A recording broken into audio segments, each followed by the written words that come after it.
Selamat datang kembali di pembahasan kita. Hari ini kita mau ngobrolin soal ketahanan diri atau resilience ya istilah kerennya.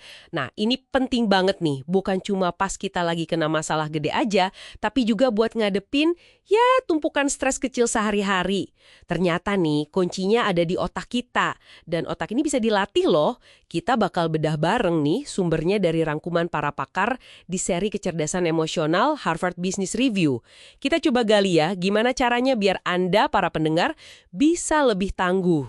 Betul, betul. Jadi, misi kita kali ini tuh gimana caranya ngambil intisari praktis dari sumber ini. Supaya kita semua paham gimana caranya jadi lebih lentur gitu ya. Terutama buat hadapi tekanan-tekanan kecil yang kadang numpuk tanpa kita sadari. Ini penting. Ini soal ketahanan diri buat kita-kita dalam keseharian. Menarik, menarik. Soalnya seringnya kita dengar resilience itu kalau ada musibah besar ya kan. Tapi sumber ini kayaknya membedakan ya. Ada cara buat hadapi guncangan besar, mungkin pendekatannya beda. Tapi ada juga cara lain buat stres harian yang terus-terusan itu. Nah ini nih, melatih ulang otak kita. Kayaknya fokusnya lebih ke situ ya. Ke stres kecil yang numpuk ini. Yang sering kita anggap remeh padahal ngaruh banget. Tepat sekali. Dan ini bukan sekedar asumsi loh. Ada dasar ilmiahnya dari riset neurologi. Jadi aktivitas di area otak depan kita, namanya prefrontal cortex bagian kanan dan kiri, itu nyambung banget sama mood harian kita, termasuk seberapa cepat kita bangkit lagi dari situasi sulit. Kalau aktivitasnya cenderung lebih tinggi di sisi kiri, nah orangnya biasanya lebih tangguh, lebih resilient. Dan yang keren, ini tuh bukan sesuatu yang paten dari lahir. Bisa dilatih, otaknya itu plastis. Oh beneran ada dasar sainsnya ya. Jadi bukan cuma soal perasaan kuat aja. Oke. Kalau bisa dilatih, terus gimana caranya? Gimana kita melatih otot ketahanan otak ini? Apa kata sumbernya? Nah, salah satu metode yang paling banyak diteliti dan terbukti efektif, itu namanya mindfulness. Atau kalau di Indonesia kan, mungkin kesadaran penuh ya. Sadar penuh sama apa yang terjadi saat ini, di momen ini, tanpa ngejudge, tanpa menghakimi pikiran atau perasaan yang muncul. Ini bukan konsep spiritual doang loh ya, tapi beneran latihan mental yang secara sains terbukti bisa mengubah otak, secara fisik bahkan. Oh gitu ya, latihan mental ya? Ya, ada studi penting nih dari John Kabat-Zinn. Dia neliti karyawan di perusahaan bioteknologi yang ya Anda tahulah tekanannya tinggi banget. Nah, kelompok karyawan yang ikut program latihan mindfulness rutin, rata-rata sekitar 30 menit sehari ya, selama 8 minggu aja, hasilnya kelihatan banget ada pergeseran aktivitas di otak mereka. Dari yang tadinya lebih aktif di sisi kanan, yang banyak terkait sama stres, geser ke sisi kiri. Sisi kiri ini lebih ke arah ketahanan, ketenangan, mood positif.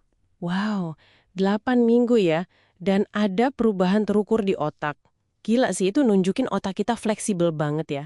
Padahal mindfulness ini sering dianggap soft skill gitu kan.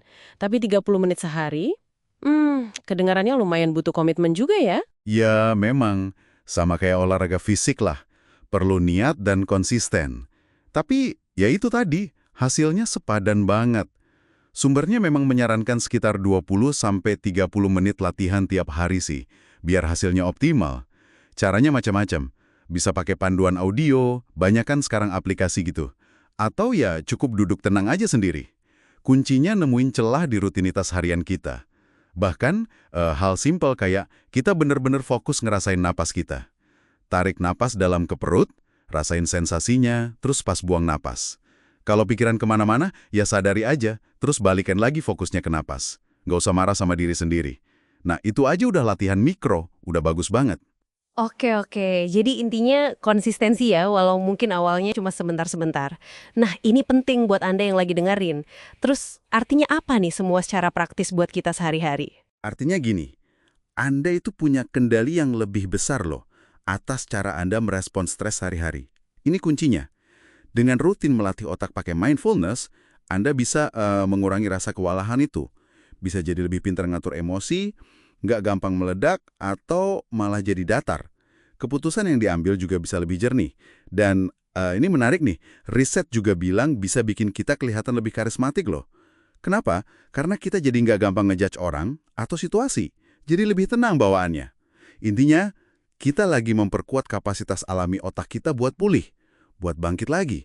Ini benar-benar soal membangun ketahanan untuk kita semua dalam lika-liku hidup sehari-hari. Jelas balap ya. Jadi ketahanan diri buat tantangan harian itu bukan cuma soal apa ya, bertahan gitu aja, tapi ini skill, keterampilan yang bisa dan perlu diasah secara aktif.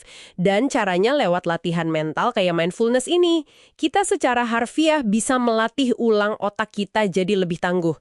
Konsep ini sih benar-benar mengubah cara pandang soal stres ya. Nah, iya kan? Sebagai penutup nih, mungkin ada satu pertanyaan buat Anda renungkan. Selain mungkin nyoba nyisihin waktu khusus buat latihan mindfulness, gimana kalau Anda mulai coba secara sadar menyisipkan momen-momen sadar penuh yang singkat aja di tengah kesibukan gitu. Misalnya, pas lagi cuci tangan, beneran rasain sensasi airnya, sabunnya. Atau pas ngobrol sama orang, coba bener-bener dengerin.